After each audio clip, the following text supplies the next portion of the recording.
स्वागत है आपका। स्पेशल रिपोर्ट देख रहे हैं आप और आपके साथ मैं हूं शकुन सिंह। क्या यूक्रेन पर पुतिन परमाणु हमला करेंगे? इंतकाम की आग में जल रहे पुतिन का क्या यूक्रेन को खाक कर देंगे? क्या अरब पुतिन न्यूक्लियर ट्रिगर दबाएंगे? ये सवाल तब खड़े हो रहे हैं जब रूस और यूक्रेन जंग की आग विकराल होने लगी है। रूस पर यूक्रेन का हमला थम नहीं रहा है। यूक्रेन रोज रूस को बड़ी चोट पहुंचा रहा है। 4 दिन में यूक्रेन ने रूस पर 3 बड़े हमले किए। पहले ड्रोन से हमला किया, फिर क्रीमिया ब्रिज को उड़ाया और उसके बाद रूस के स्पाई जेट को नष्ट कर दिया, जिससे रूसी राष्ट्रपति पुतिन बौखला उठे हैं। पुतिन यूक्रेन पर सबसे बड़े हमले की प्लानिंग कर रहे हैं। तैयारी ऐसी हमले की जिससे यूक्रेन की कमर तोड़ दी जाए, जेलेंस्की को सबसे बड़ी चोट पहुंचाई जाए। लेकिन पुतिन के राह में कई चुनौतियां भी हैं। वो चुनौती ब्रिटेन और जर्मनी जैसे देश हैं जो खुलकर यूक्रेन के साथ खड़े हैं। अब सवाल ये कि पुतिन का हमला तेज हुआ तो क्या वर्ल्ड वॉर 3 का सीन बनेगा? क्या महायुद्ध को लेकर ये पूरा हमला होगा? ये रिपोर्ट देखिए।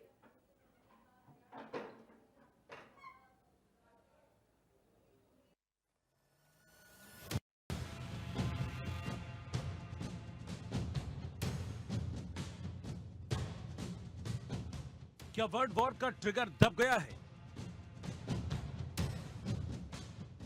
क्या पुतिन का न्यूक्लियर प्लान सेट हो गया है? क्या यूक्रेन की तबाही का प्लान बन गया? क्या वर्ल्ड वॉर 3 का वक्त आ गया है? ये सवाल तब सुलग रहे हैं जब रूसी राष्ट्रपति पुतिन क्रोध से लाल हैं। उनकी आंखों में इंतकाम दिख रहा है, दिमाग में बदले का परमाणु प्लान बन रहा है, तबाही का मंजर दिख रहा है। पुतिन के अंदर बदले की चिंगारी सुलग रही है, जो आग बनकर यूक्रेन को खाक करने पर आमादा है। पुतिन का गुस्सा इसलिए है क्योंकि जेलेंस्की ने 4 दिन में रूस पर 3 बड़े हमले कर पुतिन पर सबसे बड़ी चोट दी। पहले 1.5 साल की प्लानिंग के बाद ड्रोन अटैक से रूस को दहलाया, रूस के 4 एयरबेस को निशाना बनाया, 41 बॉम्बर तबाह कर दिए, रूस का 60,000 करोड़ का नुकसान कर दिया। इसके बाद कल 1100 किलो विस्फोटक से क्रीमिया ब्रिज में अंडर वाटर विस्फोट कर रूस को बड़ी चोट पहुंचाई। और इसके बाद रूस के सबसे खतरनाक जासूसी विमान A-50 को यूक्रेन ने नष्ट कर दिया, जिससे रूस की सैन्य क्षमता को गहरा धक्का लगा। यूक्रेन के इन हमलों से पुतिन का पारा चढ़ गया है, रूसी राष्ट्रपति का गुस्सा भड़क गया है। पुतिन इंतकाम की आग में जलने लगे, लेकिन रूस का इंतकाम कैसा होगा, कितना विध्वंसक होगा, यूक्रेन में कितनी तबाही मचेगी, इसका ट्रेलर भी सामने आ गया। रूस ने यूक्रेन पर ताबड़तोड़ कई हमले किए। यूक्रेन के मिकोलेव में हाइपरसोनिक मिसाइल से हमला किया। हमला इतना तेज था कि धमाके के बाद मिकोलेव में अंधेरा छा गया। इसके अलावा यूक्रेन के ओदेसा में रूस ने ड्रोन से हमले किए। साथ ही यूक्रेन के चेरनीहिव को भी रूस की सेना ने टारगेट किया, जिसमें अपार्टमेंट और कई इमारतों को नुकसान पहुंचा है। वहीं खार्किव में भी रूस लगातार हमले कर रहा है। यूक्रेन पर रूस का यह हमला सिर्फ ट्रेलर है, पिक्चर की पूरी स्क्रिप्ट पुतिन तैयार कर चुके हैं। कई स्टेप में यूक्रेन को तबाह करने का प्लान बना चुके हैं। हमले का पहला चरण यूक्रेन के सैन्य ठिकानों, हथियार डिपो, सप्लाई लाइन पर होगा। दूसरे चरण में यूक्रेन में ब्लैकआउट की कोशिश होगी, जिसके तहत पावर सप्लाई पर हमला हो सकता है। तीसरे चरण में यूक्रेन के पूर्वी हिस्से पर ही पूरी तरह से कब्जा करने का प्लान है। अब जेलेंस्की को डर सता रहा है कि पुतिन इस बार सिर्फ यूक्रेन में महाविध्वंस के लिए हमला नहीं करेंगे, बल्कि यूक्रेन पर परमाणु हमले का भी खतरा है। यही वजह है कि जेलेंस्की अमेरिका, ब्रिटेन, जर्मनी और नाटो देशों से मदद की गुहार लगा रहे हैं, रूस पर पूर्ण प्रतिबंध लगाने की मांग कर रहे हैं। और इस बीच यूक्रेन की मदद के लिए ब्रिटेन और जर्मनी खुलकर सामने आ गए हैं। ब्रिटेन ने यूक्रेन को 1 लाख ड्रोन देने का ऐलान किया है। ब्रिटेन अप्रैल 2026 तक यूक्रेन को 1 लाख ड्रोन देगा। ब्रिटेन यूक्रेन को हथियार भी मुहैया कराएगा। ब्रिटेन ने कहा है कि वो यूक्रेन को 4.5 अरब पाउंड की सैन्य सहायता देगा। वहीं जर्मनी ने यूक्रेन को लॉन्ग रेंज मिसाइल देने का ऐलान किया है। जर्मनी ने कहा है कि वो यूक्रेन को 5 अरब पाउंड की मदद देगा। यानी साफ है कि रूस यूक्रेन युद्ध की आग अब और भड़केगी, जंग की आग और विकराल होगी। लड़ाई आगे बढ़ी तो एक ओर पुतिन होंगे और दूसरी ओर यूक्रेन के साथ ब्रिटेन, जर्मनी समेत नाटो देश। ऐसे में परमाणु युद्ध की आशंका से इनकार नहीं किया जा सकता। थर्ड वर्ल्ड वॉर की आशंका को नकारा नहीं जा सकता।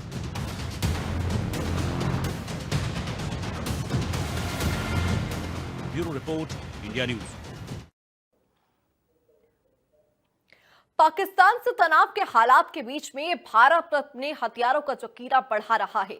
एक और स्वदेशी हथियार तैयार कर रहा है तो दूसरी ओर एयर डिफेंस सिस्टम और रडार विदेश से खरीद रहा है। जल्द ही रूस से S-400 एयर डिफेंस सिस्टम की एक नई खेप मिलने वाली है। इस बीच खबर यह भी है कि रूस में तैयार किए गए कंटेनर SOTH रडार सिस्टम की डील को लेकर भी रूस और भारत के बीच में बातचीत हो रही है। अगर ये डील पक्की हो गई तो जल्द ही ये रडार सिस्टम भारत आएगा जो S-400 एयर डिफेंस सिस्टम के साथ मिलकर काम करेगा। लेकिन ये खास क्यों है और क्यों इसे टर्मिनेटर कहा जा रहा है, आज इसी मुद्दे को लेकर आप ये रिपोर्ट देखिए।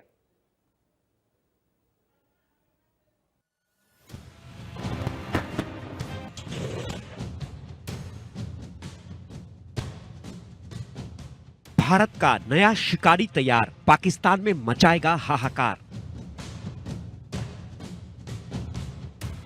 सुदर्शन की ताकत बढ़ाएगा, दुश्मन के मिसाइलों को मार गिराएगा। पाक का हमला करेगा नाकाम, मार गिराएगा लड़ाकू विमान। वो पाकिस्तानी फाइटर जेट का काल बनेगा, पाकिस्तान के मिसाइलों को राख करेगा, पाकिस्तान के ड्रोन को पटाखों की तरह चलाएगा, पाकिस्तान के हर हवाई हमले को नाकाम करेगा। जंग का ये सिकंदर एक ओर पाक की नाक में दम करेगा तो दूसरी ओर भारत के सुदर्शन यानी S-400 एयर डिफेंस सिस्टम की ताकत बढ़ाएगा। नाम है container S over the horizon. ये उच्च आवृत्ति वाला OTH रडार सिस्टम है जो 3000 किलोमीटर से अधिक दूरी पर स्टील्थ एयरक्राफ्ट, क्रूज मिसाइलों और हाइपरसोनिक व्हीकल्स का पता लगाने में सक्षम है। क्रूज मिसाइलों से लेकर हाइपरसोनिक ग्लाइड वाहनों तक का पता लगाने के लिए डिजाइन किया गया है। यह एक ऐसा सिस्टम है जिससे भारत अपने हवाई क्षेत्र में प्रवेश करने से बहुत पहले ही खतरों को ट्रैक करने और उसका मुकाबला करने में सक्षम हो जाएगा। ये रडार सिस्टम पाकिस्तान की हर साजिश को नाकाम करेगा, दुश्मन की हर हरकत पर नजर रखेगा। किसी भी खतरे की आशंका पर भारत एयर डिफेंस सिस्टम के साथ मिलकर काम करेगा, देश के एयर डिफेंस सिस्टम का एक मजबूत स्तंभ बनेगा। ये रडार एक साथ 5000 टारगेट को ट्रैक कर सकता है। 3000 किलोमीटर रेंज होने की वजह से भारत इस रडार को देश में किसी ऐसे स्थान पर तैनात कर सकता है। इस रडार का कवरेज 240 डिग्री विजुअल रेंज और 100 किलोमीटर तक की ऊंचाई तक है। यह इलेक्ट्रॉनिक जैमिंग और सिग्नल स्पूफिंग से लैस है। इसके ट्रांसमिशन प्लेस में 36 एंटीना शामिल हैं, जिनमें सबकी ऊंचाई लगभग 34 मीटर है। ये रडार एक साथ सैकड़ों हवाई खतरे के बारे में पता लगाएगा। एयर डिफेंस सिस्टम S-400 के साथ मिलकर काम करेगा। इस रडार को रूस ने विकसित किया है, जिसे रूसी डिफेंस इंडस्ट्री में 29B6 नाम दिया गया है। दावा किया जा रहा है कि भारत इस रडार सिस्टम को खरीदने के लिए रूस की सरकार से बातचीत कर रहा है। ये बातचीत उच्च स्तरीय अधिकारियों के बीच चल रही है और अगर सब कुछ ठीक रहा तो जल्द ही ये रडार सिस्टम भारत आएगा और हिंद के दुश्मनों की किसी भी साजिश या चाल को नाकाम करेगा।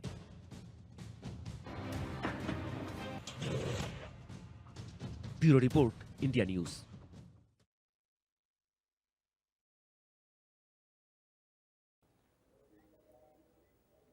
वही समय से पहले दक्षिण पश्चिम मानसून का असर पूर्वोत्तर के राज्यों में साफ देखा जा रहा है। पूर्वोत्तर के 7 जिलों में भारी बारिश हो रही है। पिछले हफ्ते भर से ऊपर हो गया है जब असम, मणिपुर, मिजोरम, अरुणाचल प्रदेश, नागालैंड, सिक्किम पानी पानी हो गया है। भीषण बारिश से नदियां उफान पर हैं, खतरे के निशान से ऊपर बह रही हैं, जिससे पूर्वोत्तर के राज्यों में बाढ़ ने भी अपना कहर बरपाया हुआ है। जगह जगह लैंडस्लाइड के चलते भारी नुकसान पहुंचा है। बाढ़ के चलते अब तक पूर्वोत्तर के राज्यों में 48 लोगों की जानें गई हैं। असम में सबसे ज्यादा 17 लोगों की मौत हुई है। सैलाब ने लोगों से उनके घर भी छीन लिए हैं। हजारों लोग राहत शिविरों में दिन गुजारने को मजबूर हैं। ये रिपोर्ट देखिए। पूर्वोत्तर के राज्य बेहाल, बारिश बाढ़ से बुरा हाल।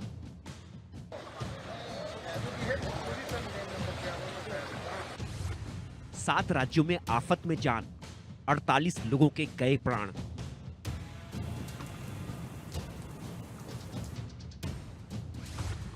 बारिश बाढ़ से हाहाकार, उजड़ गए घर संसार।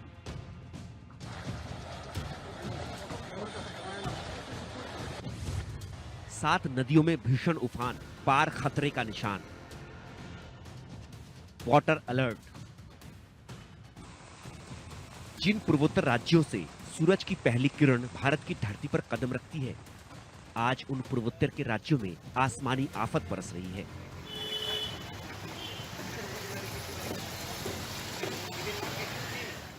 पिछले कुछ दिनों से हो रही भीषण बारिश से नदियां उफान पर हैं।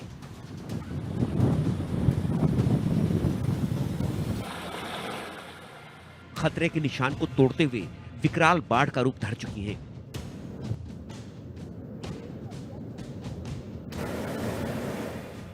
मूसलाधार बारिश से कमजोर पहाड़ दरक रहे हैं। जगह जगह लैंडस्लाइड हो रही है।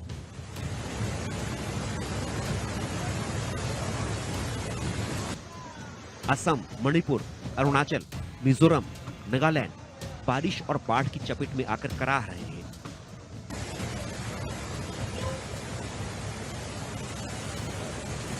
भारी बारिश से असम के बराक घाटी में हालात खराब हैं।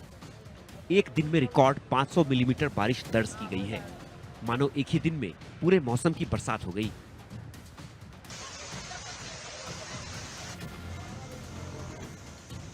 श्रीभूमि से सिलचर तक पूरी बराक घाटी लबालब है। सालचपरा में तो रेलवे ट्रैक के ऊपर से पानी का तेज बहाव है। बारिश और बाढ़ से हालात ये है कि मिजोरम, मणिपुर और असम के कई इलाके बाढ़ की चपेट में हैं।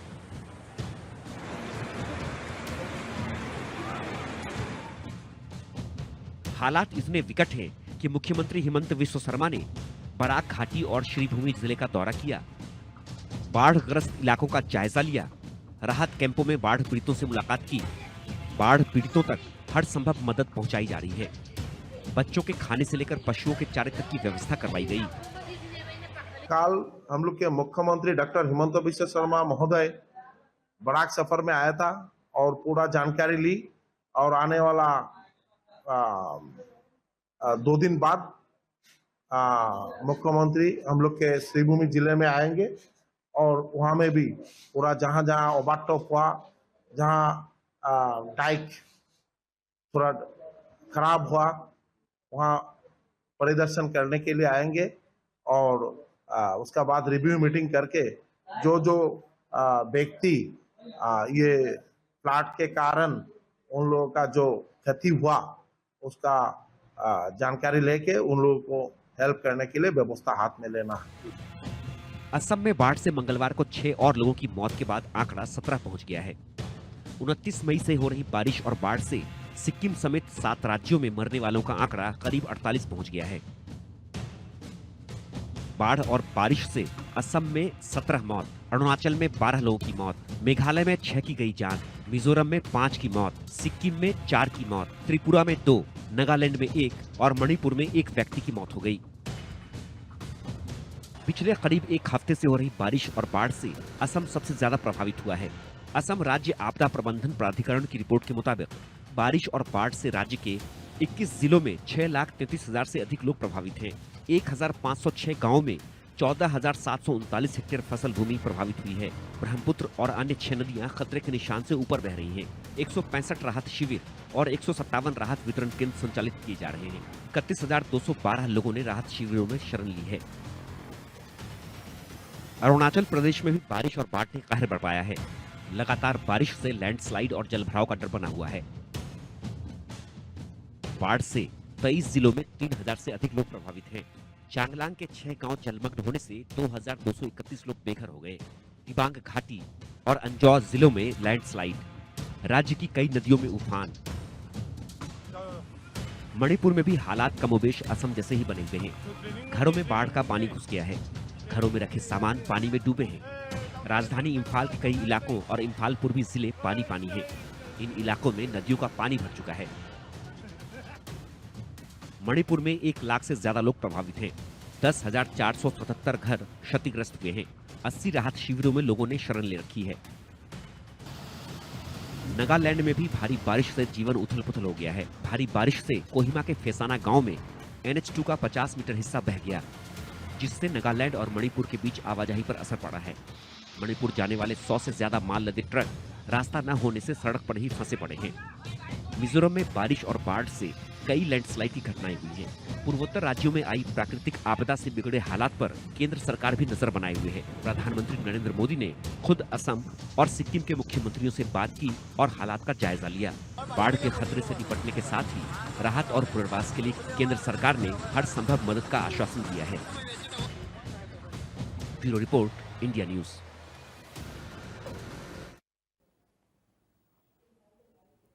वहीं बलूचिस्तान में खरबों डॉलर का खनीज है। यहां सोने, तांबे और लोहे के खदानें हैं, जिसे पाकिस्तान अपने हाथ से नहीं जाने देना चाहता। चीन, पाकिस्तान जमकर बलूचिस्तान को लूट रहे हैं, लेकिन बलूचों का कहना है कि अब और नहीं, अब जो भी बलूचिस्तान में घुसेगा मारा जाएगा। बलूचिस्तान में बीएलए ने पाकिस्तान की नाक में दम कर रखा है। बलूच विद्रोहियों ने शहबाज शरीफ और आसिम मुनीर की रातों की नींद और दिन का चैन हराम कर दिया है। इधर बलूचों के गुस्से को ठंडा करने के लिए शहबाज और मुनीर पिछले दिनों भीख का कटोरा लेकर बलूचिस्तान पहुंच गया और बलूची लिबास में शहबाज मुनीर ने बलूचिस्तान में सब कुछ ठीक होने का दावा किया। क्वेटा में बलूचों के जैसे सफेद पगड़ी पहनकर उन जैसा दिखने की कोशिश भी उनके द्वारा की गई। पीठ में छुर्रा घोंपने वाले शहबाज मुनीर ने बलूचों को भाई बताया। अब बलूचिस्तान के संसाधन इस्तेमाल करने की गुहार लगाई, लेकिन अब बात बहुत आगे निकल चुकी है। बलोचों के गुस्से की आग आजादी पहले शांत होने वाली नहीं है। यही वजह है कि फिर से कई पाकिस्तानी सैनिक वहां मारे गए।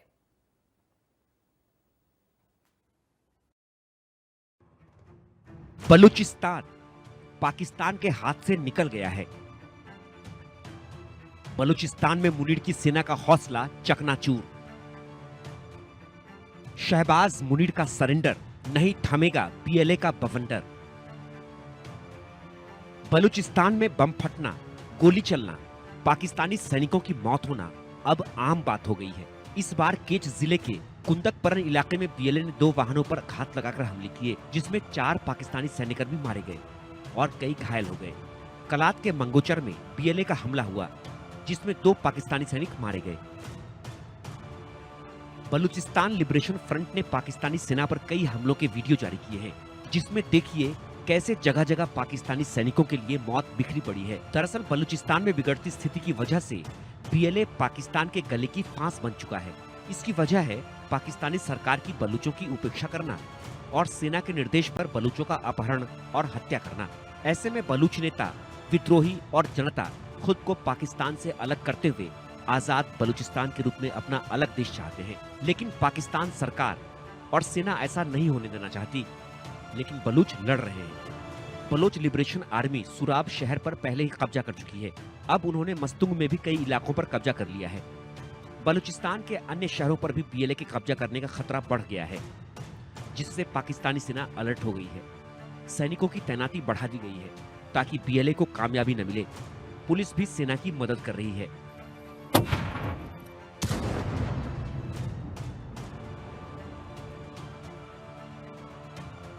इधर बलोचों के गुस्से को ठंडा करने के लिए शहबाज मुनीर पिछले दिनों भीख का कटोरा लेकर बलूचिस्तान पहुंच गए और बलोची लिबास में शहबाज मुनीर ने बलूचिस्तान में सब कुछ ठीक होने का दावा किया।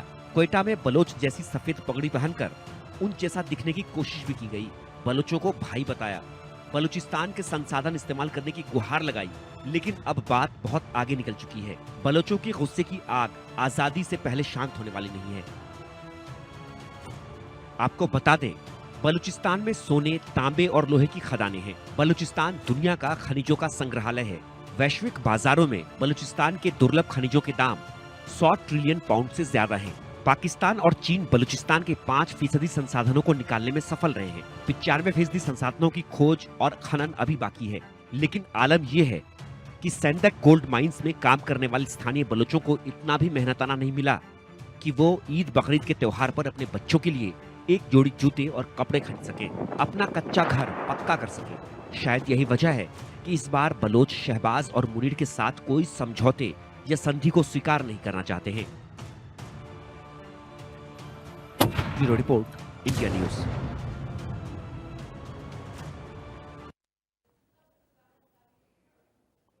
वहीं पंजाब पुलिस ने एक यूट्यूब चैनल चलाने वाले जसबीर सिंह को जासूसी के आरोप में गिरफ्तार किया। पुलिस के मुताबिक जसबीर सिंह कई बार पाकिस्तान जा चुका है और पाकिस्तानी खुफिया एजेंसी आईएसआई के संपर्क में रहा। इस मामले में अभी कई एंगल से जांच जारी है और पुलिस इस बात की जांच कर रही है कि जसबीर सिंह ने किस तरह की जानकारी आईएसआई के साथ साझा की और इसके पीछे का मकसद क्या था। सबसे ज्यादा चौंकाने वाली बात यह है कि ज्योति दानिश से भी इस गद्दार का लिंक है।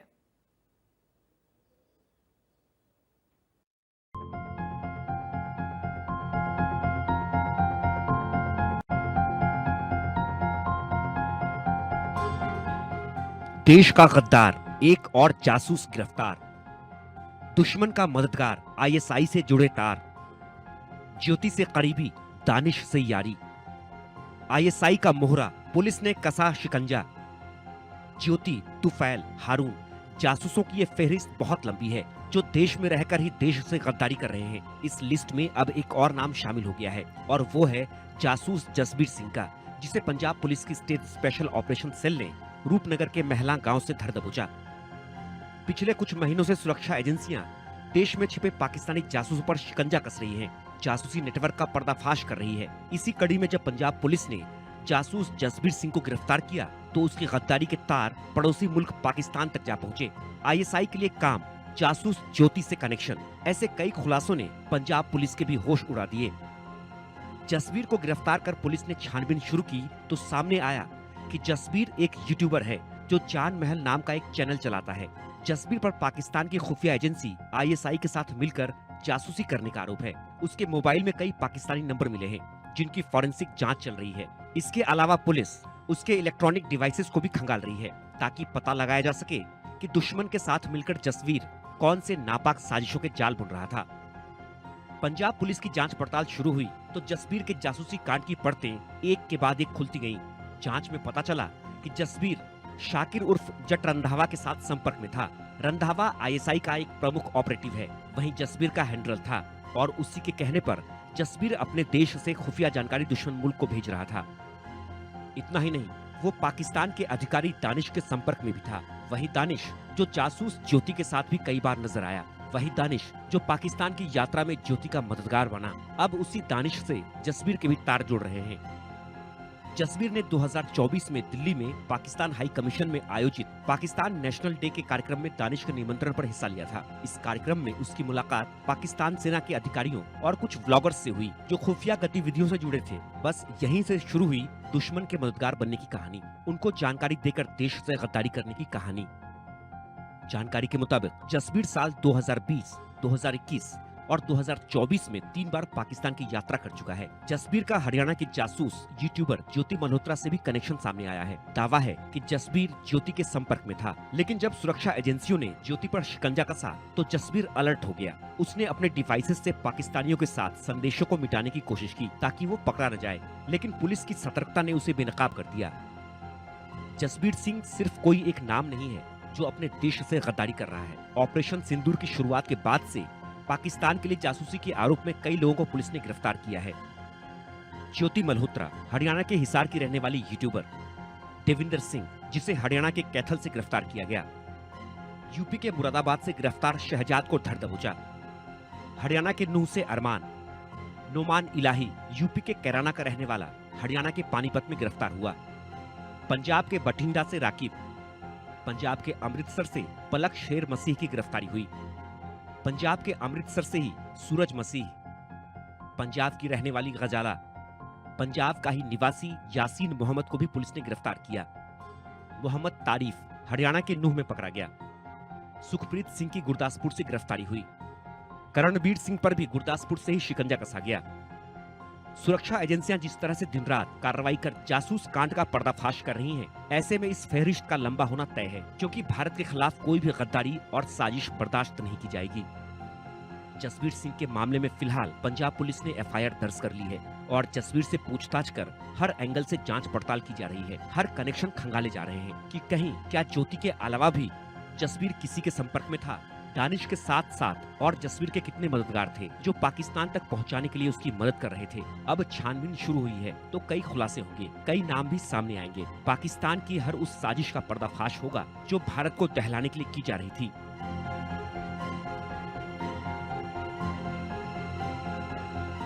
Bureau report, India news. और इस रिपोर्ट के साथ फिलहाल स्पेशल रिपोर्ट में बस इतना ही। नमस्कार।